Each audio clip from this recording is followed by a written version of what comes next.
ശബരിമലയുമായി ബന്ധപ്പെട്ട വിവാദ വിഷയങ്ങളിൽ ഏറ്റവും ഒടുവിലത്തേത് തന്ത്രി കുടുംബത്തിന്റെ യോഗ്യതയും അയോഗ്യതയുമാണ്. ആ വിവാദം എത്രയോ കാലമായിട്ടുള്ളതാണ്. പക്ഷെ ഇപ്പോൾ അത് കത്തിച്ചത്, അത് രാഷ്ട്രീയ പ്രശ്നം കൂടിയായിത്തീരുന്നത് BJPയുടെ സംസ്ഥാന വൈസ് പ്രസിഡന്റ്, നമുക്കൊക്കെ പ്രിയപ്പെട്ട ആദരണീയനായ ഡോക്ടർ KS രാധാകൃഷ്ണന്റെ ഒരു സ്റ്റേറ്റ്മെന്റാണ്. സ്റ്റേറ്റ്മെന്റ് അല്ലാതെ ഒരു ഫേസ്ബുക്ക് പോസ്റ്റായിരുന്നു ആദ്യം. തന്ത്രി കുടുംബത്തെ അടിമുടി ആക്ഷേപിച്ചുകൊണ്ട് തന്ത്രി കുടുംബത്തിന് ശബരിമലയിലെ ഈ പ്രതിഷ്ഠയുടെ ഭഗവാന്റെ പിതൃസ്ഥാനീയരായ ആണ് എന്ന പദവി അവരർഹിക്കുന്നില്ല പല കാരണങ്ങളാൽ. മോറലി അവർക്കെതിരെ നേരത്തെ കേസ് വന്നിരുന്നു. ആ കേസ് ഒരു ഭാഗത്ത് ഈ ശോഭാ ജോണിൻ്റെയൊക്കെ ഒരു കേസ് വന്നിരുന്നു, അത് പരോക്ഷമായി സൂചിപ്പിച്ചുകൊണ്ടുണ്ട്. മാത്രമല്ല ശബരിമല കൊള്ളയിൽ അവരുടെ പേര് അറസ്റ്റ് ചെയ്യുകയുണ്ടായി. മാത്രമല്ല ഇപ്പോൾ ഒടുവിലത്തെ കുറ്റപത്രത്തിൽ 2 തന്ത്രിമാരെ കുറിച്ച് പറഞ്ഞിരിക്കുന്നു. ഇപ്പൊ ഏറ്റവും ഒടുവിൽ തന്ത്രി കുടുംബം വന്നിട്ട് താഴമൺ കുടുംബത്തിന്റെ വകയായി വെച്ചിരിക്കുന്ന നിർദ്ദേശം, ഞങ്ങൾ കുറ്റാരോപിതരായതുകൊണ്ട് ഞങ്ങൾ ഇനി തന്ത്രിപ്പണിക്ക് വരുന്നില്ല, എന്നാൽ ഞങ്ങളുടെ കുടുംബത്തിലെ ഇളമുറക്കാരനായ ദേവദത്തനോ ബ്രഹ്മദത്തനെ ഞങ്ങളുടെ കുടുംബത്തിലെ പയ്യനെ തന്നെ കുടുംബത്തിന്റെ പ്രതിനിധിയായി പതിവ് പോലെ വെക്കേണ്ടതാണ് നിർദ്ദേശം വെച്ചു. ഇപ്പോൾ പലതരത്തിലാണ് വിവാദം. ഒന്നാമത്തെ വിവാദം ഉണ്ടായിരിക്കുന്നത് BJPക്ക് അകത്ത് തന്നെയാണ്. ഇങ്ങനെ ഒരു നിലപാട് വ്യക്തിപരമായി സംസ്ഥാന വൈസ് പ്രസിഡന്റ് എടുക്കാൻ പാടില്ല, അത് വ്യക്തിപരമാണ്, സംഘടനയുടേതല്ല. സംഘടനയുടെ നിലപാട് തന്ത്രിമാരെ സംരക്ഷിച്ചുകൊണ്ടാണ് എന്ന് തോന്നിക്കുന്ന മട്ടിലാണ് BJP സംസ്ഥാന പ്രസിഡന്റ് പ്രസ്താവന. മുമ്പൊരിക്കൽ തന്ത്രി അറസ്റ്റിലായ സമയത്ത് BJPയുടെ സംസ്ഥാന വക്താവ് സന്ദീപ് വാചസ്പതി നേരിട്ട് പോയി അദ്ദേഹത്തെ കണ്ട് പിന്തുണ അറിയിക്കുകയും ചെയ്തിരുന്നു. അതൊക്കെ വാർത്തയാണ്. BJPക്ക് അകത്തൊരു ഇഷ്യൂ ഒരു ഭാഗത്ത്, മറുഭാഗത്ത് ഹൈന്ദവ സംഘടനകൾക്കിടയിൽ നടക്കുന്ന ഇഷ്യൂ. ഉദാഹരണത്തിന് ഹിന്ദു ഐക്യവേദി വ്യത്യസ്തമായൊരു നിലപാടെടുത്തിട്ടുണ്ട്. ഹിന്ദു ഐക്യവേദി ഇവരുടെ യോഗ്യത കൂടി പരിശോധിക്കണം, അറിവ് പരിശോധിക്കണം, ധാർമ്മികത പരിശോധിക്കണം എന്ന് പറഞ്ഞുകൊണ്ട് RV ബാബു ചേട്ടന്റെ പ്രസ്താവനയുണ്ട്. മറുഭാഗത്ത് വിശ്വ ഹിന്ദു പരിഷത്തിന്റെ വിജി തമ്പി, അദ്ദേഹം വളരെ പരസ്യമായും തുറന്ന പിന്തുണ പൂർണ്ണമായും തന്ത്രി കുടുംബത്തിന്റെ കൂടെ നിന്നുകൊണ്ട് പറയുന്നുണ്ട്. തന്ത്രി കുടുംബത്തിനെതിരെ KS രാധാകൃഷ്ണൻ ഉന്നയിച്ച ആരോപണങ്ങൾ തെറ്റാണ്, അതൊരു ട്രാപ്പായിരുന്നു, നിരപരാധിയാണ് അദ്ദേഹം എന്നാണ് പിന്നീട് പോലീസ് കണ്ടെത്തിയതെന്നൊക്കെ പറയുന്നുണ്ട്. എന്തായാലും എന്താണ് സത്യത്തിൽ ഈ തന്ത്രി കുടുംബത്തിന്, ഒരു പക്ഷേ മേൽശാന്തിമാരാണല്ലോ അവിടുത്തെ ദൈനംദിന കാര്യങ്ങളിൽ ഇടപെടുന്നത്, പക്ഷേ മേൽശാന്തിമാർക്കും ദേവസ്വം ബോർഡിനും ഒന്നും ഇല്ലാത്ത ഒരു വല്ലാത്ത അധികാരം ശബരിമലയ്ക്ക് മേൽ തന്ത്രി കുടുംബത്തിനുണ്ട്, താഴമൺ കുടുംബത്തിന്. അത് ശരിയാണോ തെറ്റാണോ? അത് ഇതിൻ്റെ ശരിതെറ്റുകൾ നീക്കട്ടെ. ഇതിനകത്ത് ധർമ്മം എന്ന് പറഞ്ഞൊരു സാധനമുണ്ട്. 4 പേര് കേട്ടാൽ നിരക്കുന്ന കാര്യങ്ങൾ ചെയ്യുന്നതാണ് ധർമ്മം എന്ന് നമുക്ക് സാധാരണഗതിയിൽ പറയാം. ഇപ്പം ഈ പറഞ്ഞ ആളിനെ ട്രാപ്പ് ചെയ്തു എന്ന് പറഞ്ഞില്ല, 4 പേര് കേട്ടാൽ നിരക്കുന്നൊരു ന്യായമാണ്. ഒരു വഴിവിട്ട് ജീവിക്കുന്ന സ്ത്രീ ഒരു സാധു മനുഷ്യനെ ട്രാപ്പ് ചെയ്യും, അത് സാധാരണ സംഭവിക്കുന്നതാണ്. പക്ഷെ ഇങ്ങനൊരു സാധാരണ മനുഷ്യനാണ് എന്നെയോ സാറിനെയോ രാത്രി 11 മണിക്ക് ഒരു ഫ്ലാറ്റിൽ ബ്ലാക്ക്മെയിൽ ചെയ്തു, നഗ്നനാക്കി നിർത്തി ഫോട്ടോ എടുപ്പിച്ചു എന്നൊക്കെ പറഞ്ഞു കഴിഞ്ഞാൽ നമ്മൾ സാധാരണ മനുഷ്യരാണ്, സംഭവിച്ചു പോയി. ശബരിമല തന്ത്രി സാധാരണക്കാരനാണോ? രാത്രി 11 മണിക്ക് നിങ്ങൾ ആ ഫ്ലാറ്റിൽ പോയി എന്നുള്ളത് തന്നെ നിങ്ങളുടെ ഒരു ഡിസ്ക്വാളിഫിക്കേഷനാണ്. ട്രാപ്പ് ചെയ്യപ്പെടാനായിട്ട് നിങ്ങൾ അവിടെ പോയതാണ്, പോയി കൊടുത്താണ്. അവർ നിങ്ങളുള്ള സ്ഥലത്ത് വന്നതല്ല, നിങ്ങൾ അവിടെ പോയി. എറണാകുളത്ത് ലിങ്ക് ലക്ഷ്മൺ ഫ്ലാറ്റിൽ നിങ്ങൾ കാണപ്പെട്ടു രാത്രി 11 മണിക്ക്. എന്നിട്ട് നിങ്ങൾ പറയുന്നു ഞാനവിടെ പൂജാതി തന്ത്രമോ കർമ്മമോ എന്ന് വെച്ച് ചെയ്യുമ്പോൾ ഇങ്ങർക്ക് ആ വരുമാനം കൊണ്ട് വേണോ ജീവിക്കാൻ? ഇങ്ങനെ എന്തിന് കുപ്രസിദ്ധി നേടിയ ഒരു സ്ത്രീയുടെ ഫ്ലാറ്റിൽ പോയി? ഈ ചോദ്യം അങ്ങേര് ഉത്തരം പറയേണ്ടതാണ്, പക്ഷെ നമ്മൾ ഉത്തരം പറയേണ്ടതല്ല. നമ്മൾ ലൗകികന്മാരാണ്, എവിടെയും പോകും, എന്ത് ചെയ്യും. യെസ്. അപ്പോൾ ഇത് your mere presence that itself is an offence, ധാർമ്മികമായ ഒഫൻസ്. പോലീസ് നോക്കി കഴിയുമ്പോൾ ശരിയാണ്, ബ്ലാക്ക് മെയിൽ ചെയ്തു, ഫോട്ടോ എടുത്തു, എന്നിട്ട് കാശ് വാങ്ങിച്ചു എന്നൊക്കെ പറഞ്ഞിട്ട് ഹി വാസ് വിക്ടിം എന്ന് പറഞ്ഞ് കോടതി അങ്ങേർക്ക് അനുകൂലമായിട്ട് വിധിക്കും. അതാണോ അങ്ങേർക്കുള്ള സർട്ടിഫിക്കറ്റ്? എനിക്ക് ഈ വിശ്വ ഹിന്ദു പരിഷത്തൊക്കെ നടത്തിക്കൊണ്ട് പോകുന്നവരോട് ചോദിക്കാനുള്ള ചോദ്യം ഇതാണ്. ഇതിൻ്റെ പുറത്താണോ നിങ്ങൾ വിശ്വ ഹിന്ദു പരിഷത്ത് നിൽക്കുന്നത്, അതോ ധർമ്മത്തിൻ്റെ പുറത്താണോ? സാങ്കേതികമായിട്ട് നിങ്ങൾക്ക് എന്തിനേയും ന്യായീകരിക്കാം. ന്യായത്തിന്റെ പുറത്താണോ ധർമ്മത്തിന്റെ പുറത്താണോ? അത് ഞാൻ നല്ല ചോദ്യം. കുലത്തൊഴിലാണ് തന്ത്രം. കുലത്തൊഴിൽ തന്ത്രമായിട്ട് സ്വീകരിച്ച ആളായിരുന്നു കണ്ഠര് രാജീവര്. അങ്ങനെ അഗ്രികൾച്ചർ ഡിപ്പാർട്ട്മെന്റിൽ ഉദ്യോഗസ്ഥനായിരുന്നു. അത് TG പലപ്പോഴും പറയുന്നത്. VRS എടുത്തിട്ടാണ് തന്ത്രിയായിട്ട് കയറുന്നത്. ഇല്ലേ, സൗകര്യമായിട്ട് അവിടെ പെൻഷൻ കിട്ടും എന്നുള്ള വർഷമൊക്കെ ആയി, ഇവിടെ വേക്കൻസിയൊക്കെ ആയി, മറ്റേ അദ്ദേഹം മരിച്ചും പോയി. അപ്പം പിന്നെ ഞാൻ കയറി. ഇപ്പോൾ പെൻഷനും പറ്റുന്നുണ്ട് അല്ലേ? പെൻഷൻ കിട്ടുന്നുണ്ടാവും. അങ്ങനെ ഒരു ചെയ്യുള്ളൂ, അങ്ങനെ ചെയ്യുള്ളൂ. അല്ലെങ്കിൽ ലീവ് എടുത്തിട്ട് അത് കുറച്ച് കാലം ഇങ്ങനെ തട്ടി പോയിട്ട് ആ പീരീഡ് പെൻഷൻ കിട്ടാതെ സർക്കാർ ഉദ്യോഗസ്ഥരിൽ നിന്ന് ആരെങ്കിലും ഇറങ്ങിപ്പോവുക. This was all clever play. ഇവരാരും സാത്വികരല്ല. തന്ത്രിയുടെ ലക്ഷണം, ആചാര്യ ലക്ഷണം, തന്ത്രസമുച്ചയം, വിപ്രകുലീന കൃത സംസ്കൃത ഗൗ സ്വാധീത വേദാഗമ തത്വവേത്ത. പിന്നെയുണ്ട് അങ്ങനെ. എന്താ ഈ സംഗതി, ഇയാള് വിപ്രനായിരിക്കണം, പണ്ഡിതനായിരിക്കണം, കുലീനനായിരിക്കണം. കുലീനൻ എന്ന് പറഞ്ഞാൽ ഈ പേരുകെട്ട കുടുംബത്തിൽ ജനിച്ചാൽ പോരാ, കുലീനത്വം ഉണ്ടാവണം, ആ കുടുംബത്തിന് തന്നെ ഉണ്ടാവണം. ഇയാൾക്കൊറ്റയ്ക്ക് മഹാനായ പോരാ, ആ ഹോൾ ഫാമിലി, ഇയാൾ വളർന്നു വന്ന ബാക്ക്ഗ്രൗണ്ട്, ഇതെല്ലാം വളരെ കുലീനമായിരിക്കണം. ഹൈ മോറൽ വാല്യൂ ഉള്ള ആൾക്കാർ, അവരെയാണ് കുലീനർ എന്ന് വിളിക്കുന്നത്. അല്ലാതെ അരിസ്റ്റോക്രസിയുടെ തർജ്ജമയല്ല സംസ്കൃതത്തിൽ കുലീനം എന്ന് പറഞ്ഞാൽ. അരിസ്റ്റോക്രാറ്റിക് ഫാമിലി എന്ന് പറഞ്ഞാൽ നല്ല കാശും സംഗതിയൊക്കെയുള്ള ധാർമ്മികത ഇഷ്യൂ അല്ല. അത്തരം ഫാമിലികളിൽ ധാർമ്മികത ഉണ്ടാവാറില്ല. ഹൈന്ദവ ധർമ്മത്തിലെ കുലീനത എന്ന് പറയുന്നത് ധർമ്മം, അങ്ങനെ ധർമ്മചാരികളുടെ കുടുംബം. അതെ, എല്ലാ അർത്ഥത്തിലും ധർമ്മത്തിൽ ചരിക്കുക. അവരാണ് കുലീനർ. അവർ ചിലപ്പോൾ അത്താഴ ഭക്ഷണക്കാരായിരിക്കും, പക്ഷേ സമൂഹം അവരെയാണ് ധർമ്മത്തിൻ്റെ അടയാളമായി കാണുന്നത്. ഈ പറഞ്ഞ യോഗ്യതകൾ എന്തെങ്കിലും തന്ത്രിക്കുണ്ടോ? കലികാലമാണ്, ഇത്രയൊന്നും യോഗ്യത ആർക്കും ഉണ്ടാവില്ല, സമ്മതിച്ചു. നിങ്ങളെ എത്ര യോഗ്യത എടുത്ത് കളയും? ജാതി ഉണ്ടായിരുന്ന കാലത്താണ് ഈ ഞാനിപ്പോൾ തന്ത്രസമുച്ചയത്തിലാണ് ഈ യോഗ്യത പറയുന്നത്. ജാതി വ്യവസ്ഥ നിലനിന്നിരുന്ന കാലമാണ്. എന്നിട്ടും അതിൽ പറയുന്നത് നിങ്ങൾക്ക് എല്ലാ ജാതികളുടെയും ആചാരം അറിഞ്ഞിരിക്കണം തന്ത്രി. എല്ലാ ജാതികളുടെയും. തന്ത്രി നമ്പൂതിരിയാണ്, അതുകൊണ്ട് നമ്പൂതിരിയുടെ മാത്രമേ എനിക്കറിയുള്ളൂ, പറ്റില്ല. എല്ലാ ജാതികളുടെയും ആചാരക്രമങ്ങൾ കൂടി എല്ലാം അറിഞ്ഞിരിക്കണം. എല്ലാം നിങ്ങൾ അറിഞ്ഞിരിക്കണം. കാരണം എല്ലാവരും നിങ്ങളെ ബഹുമാനത്തോടെ കാണണമെങ്കിൽ അവരെപ്പറ്റി നിങ്ങൾക്ക് അറിവുണ്ടായിരിക്കണം. അവർ ഒരാവശ്യത്തിന് വിളിച്ചാലും നിങ്ങൾ പോയി അത് ചെയ്തു കൊടുക്കണം. അതുകൊണ്ടാണല്ലോ അത് അറിഞ്ഞിരിക്കണമെന്ന് പറയുന്നത്. ഇതുകൂടാതെ വേദങ്ങളും വേദതത്വങ്ങളും ഇത് അറിഞ്ഞിരിക്കണം. ഇതെന്തെങ്കിലും ഈ പറഞ്ഞ ആൾക്കാർക്കുണ്ട്. ഇതിൽ കുറേയധികം 10-20 ക്വാളിഫിക്കേഷൻസ് പറയുന്നു. ഈ 20ഉം ഇല്ലെങ്കിൽ എന്ത് ചെയ്യും എന്ന് പറഞ്ഞാൽ TG പറഞ്ഞ ആദ്യത്തെ 2 എണ്ണം വെട്ടിക്കളയണം ആദ്യം തന്നെ. വിപ്രനുമല്ല കുലീനനുമല്ല. ഇനി വെറും സാധാരണ അർത്ഥത്തിൽ ഇവരെ ചരിത്രത്തിൽ രേഖപ്പെടുത്തിയിരിക്കുന്നത് താഴമൺ പോറ്റി എന്നാണ്. നമ്പൂതിരിയല്ല, പോറ്റിമാരാണ്. എപ്പോഴാണ് ഇവർ ഗണ്ഡരര് മോഹനര് ഇങ്ങനെയൊക്കെ വായിക്കൊള്ളാത്ത ഏർപ്പാട് തുടങ്ങിയെന്ന് ആർക്കും അറിയില്ല. എന്ത് വായിക്കോട്ടെ, അതിനകത്ത് ബ്രാഹ്മണരല്ല, എനിക്കറിയില്ല.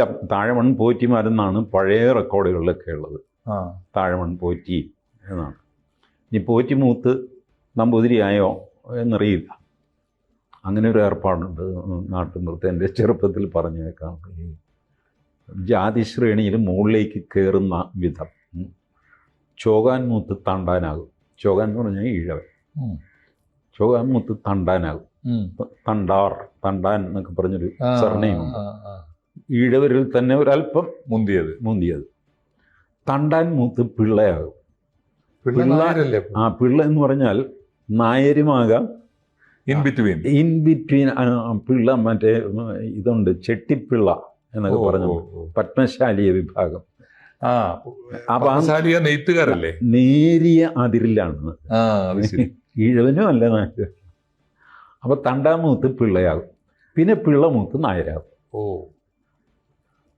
ഇങ്ങനെ ഒരു ചൊല്ല് ചെറുപ്പത്തിൽ ഞാൻ താനേ മൂത്തോളും അല്ലേ? അങ്ങ് പതുക്കെ ഈ ഓരോ തലമുറ കഴിയുമ്പോൾ സർനെയിമിൽ ചില്ലറ വ്യത്യാസം വരുത്തി അങ്ങനെ മാറ്റി മാറ്റി മാറ്റി മാറ്റി മാറ്റി മാറ്റി കൊണ്ടുവരും. അങ്ങനെ ഒരു 4-5 തലമുറ കഴിയുമ്പോൾ ഇയാൾ ഈഴവനിൽ നിന്ന് നായരാകും. പിന്നെ നായരിൽ തന്നെ മൂത്ത് മൂത്ത് ഈ മേനോൻ, കർത്താവാണ് നായന്മാരിൽ ഏറ്റവും ഏറ്റവും മുന്തിയത്. നായന്മാരുടെ കൂട്ടത്തിലെ യോഗ്യൻ കർത്താവാണ്. കർത്താവ് ഏമാൻ എന്നൊക്കെയാണ് അവരെ വിളിക്കാറുള്ളത്. അങ്ങനെ ഇങ്ങേര് കർത്താവായിട്ട് മാറും. പിന്നെ അവിടെ നിന്നാണ് ഈ പോറ്റിയായിട്ടും പിന്നെ നമ്പൂതിരിയായിട്ടും പിന്നെ അക്കിത്തിരിപ്പാടായിട്ടും ഒക്കെ മാറുന്നത്. പട്ടതിരിപ്പാടും നമ്പൂതിരിപ്പാടും ഒക്കെ അല്ലേ? അപ്പോൾ ഈ കുലീനൻ എന്നുദ്ദേശിക്കുന്നത് വിപ്രൻ കുലീനൻ ഇതിൻ്റെ സാധാരണ അർത്ഥം എടുത്തു കഴിഞ്ഞാൽ നമ്പൂതിരിയായ പോരാ, അതിനകത്ത് കൊള്ളാവുന്ന നമ്പൂതിരിയായിരിക്കണം. കുറഞ്ഞ പക്ഷേ ആഴ്വാഞ്ചേരി തമ്പ്രാക്കളെങ്കിലും ആയിരിക്കും. അങ്ങനെയാണ് എല്ലാ തമ്പ്രാക്കളും തമ്പ്രാക്കളാണ്, ആഴ്വാഞ്ചേരി തമ്പ്രാക്കളാണ് തമ്പ്രാക്കൾ. ഇതാണ് ചൊല്ല്. എല്ലാവരും ഒക്കെ നമ്പൂതിരിയും സംഗതിയൊക്കെയാണ്, ആഴ്വാഞ്ചേരി തമ്പ്രാക്കളാണ് തമ്പ്രാക്കൾ. അതെ അതെ. അല്ല, അപ്പോൾ ഇതിലിപ്പോ ഒരുപാട് പ്രശ്നങ്ങൾ കുഴഞ്ഞു മറിഞ്ഞതാണല്ലോ ശബരിമല. അതിലിപ്പോൾ ഇതൊക്കെ അറിയാവുന്ന ഒരാളാണ് കാൻഡിജിയോട് നിയമപ്രശ്നമുണ്ട് ഇതിനകത്ത്. അപ്പോൾ അവർക്ക് തന്ത്രിയുടെ കാര്യത്തിൽ തന്ത്രി കൊടുത്ത നിർദ്ദേശം ഞങ്ങളെ ഇളമുറക്കാരനെ എടുക്കണമെന്ന് പറഞ്ഞതുപോലും കോടതിയോട് ചോദിച്ചിരിക്കുകയാണ് ഇപ്പോൾ ദേവസ്വം ബോർഡ്. അപ്പോൾ നിയമപ്രശ്നമുണ്ട്, അവിടുത്തെ ആചാരപരമായ പ്രശ്നമുണ്ട്, തന്ത്രവിദ്യ എന്ന് പറയുന്ന TG പറയുന്ന ഇഷ്യൂസ് ഉണ്ട്. ഇതൊക്കെ വെച്ചുകൊണ്ട് എങ്ങനെയാണ് ഈ തന്ത്രിമാരോടൊരു അവരുടെ ശല്യം അല്ലെങ്കിൽ അവരുടെ ഈ അപകടം ശബരിമലയിൽ നിന്ന് ഒഴിവാക്കാൻ എന്താ വഴി? ദേവസ്വം ബോർഡ് അവരെ നിയമിക്കാതിരിക്കുക എന്നുള്ളതാണ്. അതിന് പറ്റുമോ? സാധിക്കുമോ അവർക്ക്? പിന്നെ ദേവസ്വം ബോർഡാണ് നിയമനാധികാരി. അവർ ഇപ്പോഴത്തെ പുറത്ത് കളഞ്ഞതാണ്. No, we are not appointing. അതിൻ്റെ റീസൺ കോടതിയിൽ ധൈര്യമായിട്ട് ബോധിപ്പിക്കണം. ഈ ശ്ലോകം പറഞ്ഞിട്ട് ഈ യോഗ്യത ഇവർക്കില്ല. That is all. നിങ്ങൾ പറയുന്ന പാരമ്പര്യ സംഗതി അത് നിങ്ങൾക്കില്ല എന്ന്. Yes, it is not there. ആ കുടുംബത്തിൽ ജനിച്ചാൽ മതി എന്നുള്ള യോഗ്യത അല്ല. കോടതിയോടും പറയുക ഇതാണ് ഇതിൻ്റെ യോഗ്യത, അല്ലെങ്കിൽ വേറെ എന്താ യോഗ്യത എന്ന് പറയാം. പോലീസുകാരൻ്റെ മകൻ പോലീസുകാരനാവില്ല, അതുകൊണ്ട് ബ്രഹ്മദത്തിനെ ആക്കാൻ പറ്റില്ല. ബ്രഹ്മദത്തൻ ട്രഡീഷണലി ഈ വേദങ്ങളോ സംഗതികളോ എന്തെങ്കിലും പഠിച്ചിട്ടുണ്ട്. ബ്രഹ്മദത്തൻ എന്ന് പറഞ്ഞ് വിഷ്ണുനാരായണൻ നമ്പൂതിരിയുടെ ഒരു കവിതയുണ്ട്. പേരില്ല, ബ്രഹ്മദത്തൻ എന്നാണ് കവിത പേര്. അതിൽ ബ്രഹ്മദത്തിൻ്റെ ലക്ഷണം വിഷ്ണുനാരായണൻ നമ്പൂതിരി പറയുന്നുണ്ട്. കുറ്റിത്താടി വളർന്നുള്ളവൻ, കാറ്റത്ത് മുടിപാറുവൻ, മെയ്യിൽ പൊടി അണിഞ്ഞുള്ളവൻ, കണ്ണിൽ വെട്ടം ചുരത്തുവൻ. ഇതാണ്. കണ്ണിൽ വെട്ടമുണ്ടോ ഈ ബ്രഹ്മദത്തിന്? ഒരു ദിവ്യ തേജസ്സും അല്ലേ? വിജ്ഞാനത്തിൻ്റെ വെട്ടം, ജ്ഞാനപ്രകാശം എന്ന് പറയില്ല, അറിവ് പ്രകാശിക്കുന്ന വ്യത്യാസം ഉണ്ടാവും. ആ ബ്രഹ്മദത്തൻ കുറ്റിത്താടി വളർന്നിട്ടുണ്ട്, ഷേവൊന്നും ചെയ്തിട്ടില്ല, കാറ്റത്ത് മുടിയും പറക്കുന്നു, മെയ്യിൽ പൊടിയൊക്കെ അണിഞ്ഞ് വേർത്ത് കുളിച്ചാണ്, പക്ഷെ കണ്ണിൽ വെട്ടം ചൊരുത്തുന്നുണ്ട്. ഇതാണ് ബ്രഹ്മദത്തൻ. ഈ ബ്രഹ്മദത്തിന് അതുണ്ട്. ഞാൻ ഇയാളെ കണ്ടിട്ടില്ല, പക്ഷെ കണ്ടാൽ തിരിച്ചറിയാൻ പറ്റും. ജ്ഞാനമുള്ളവർക്ക് തിരിച്ചറിയാൻ പറ്റും. കണ്ണിൽ നോക്കിക്കഴിയുമ്പോൾ അറിയാം ഈ കക്ഷിക്ക് വിവരം ഉണ്ടോ എന്നറിയാം. ഇതുണ്ടോ എന്ന് കേരള ഹൈക്കോടതി പണ്ട് ചോദിച്ചിരുന്നു. സംസ്കൃതം അറിയാമോ? ഇല്ല. ഭാഗ്യസൂക്തം അറിയാമോ? ഇല്ല. ഗണപതി ഹോമം നടത്താൻ അറിയാമോ? ഇല്ല. ഒന്നും അറിയില്ല. പിന്നെ എന്താ അറിയാമോ? ശബരിമലയുടെ ഒരു മൂലമന്ത്രമുണ്ട്, ഒരു പ്യുവർ ടെക്നിക്കലാക്കി മാറ്റി കാര്യങ്ങളെല്ലാം. പഴയ ജഡ്ജി എനിക്ക് ഓർമ്മയുണ്ട്, പരിപൂർണൻ. യെസ്. അപ്പോൾ ഈ ഒരു വിഗ്രഹത്തിന് ഒരു മൂലമന്ത്രമുണ്ട്. ആ മന്ത്രം അറിഞ്ഞിരിക്കുക, ചില തന്ത്രങ്ങളും അറിഞ്ഞിരിക്കുക. അത് ചെയ്താൽ നിങ്ങൾക്ക് തന്ത്രിയായിട്ട് ആജീവനാന്തം കഴിയാം. ഈ തന്ത്രി അവിടെ കുളിച്ചുകൊണ്ട് താമസിക്കുന്നത് എന്തിനാണ്? യെസ്.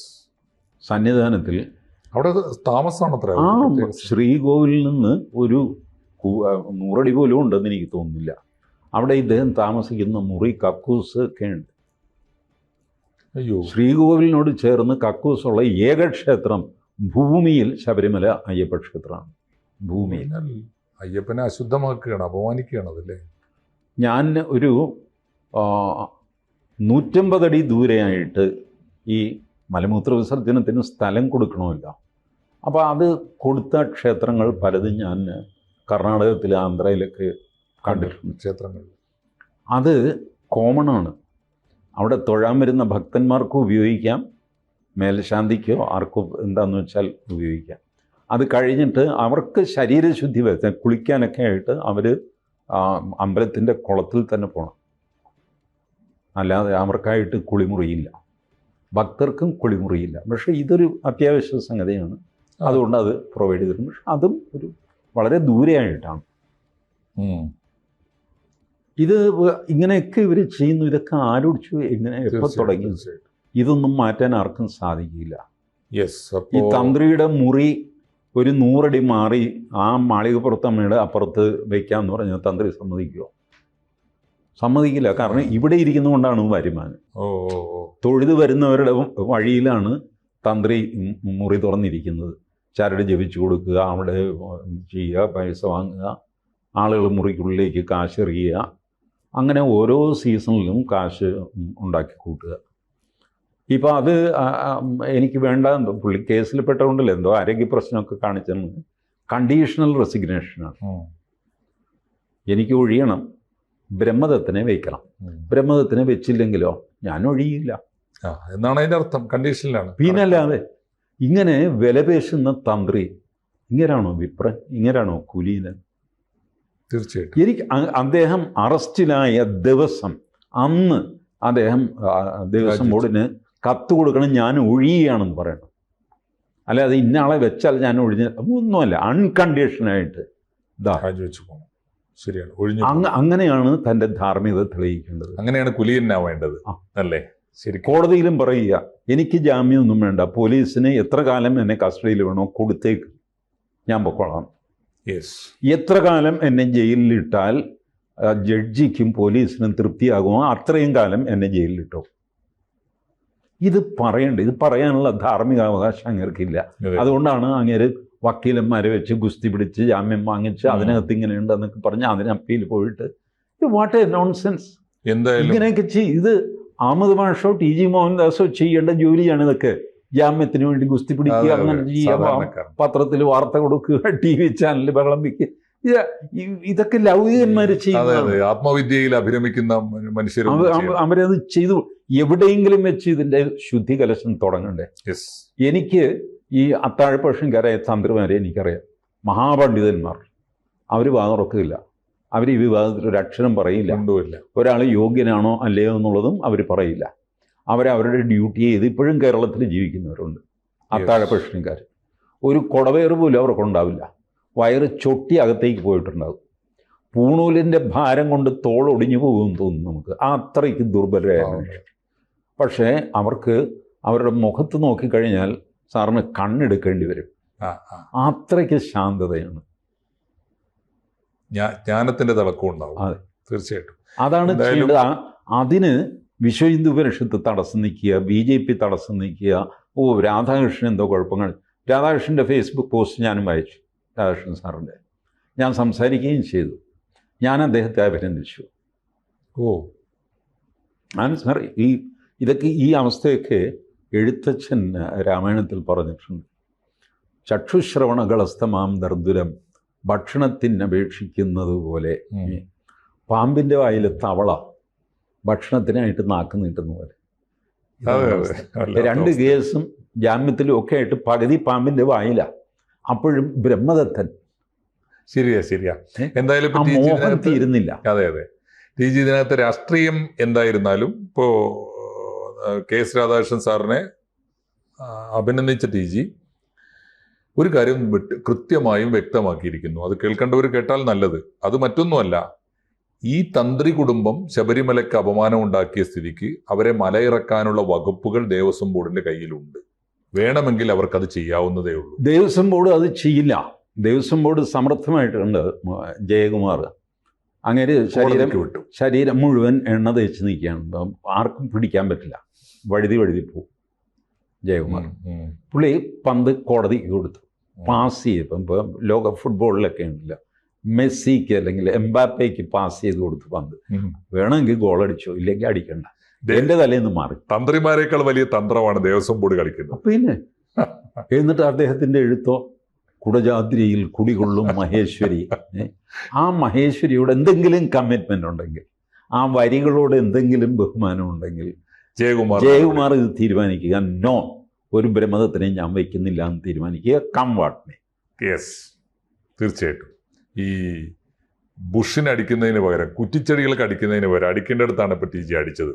എടുക്കുന്നവർ നടപടി എടുക്കാൻ വല്ല മനസ്സും ഉണ്ടെങ്കിൽ എടുക്കട്ടെ. നന്ദി ടി ജി. റൈറ്റ്.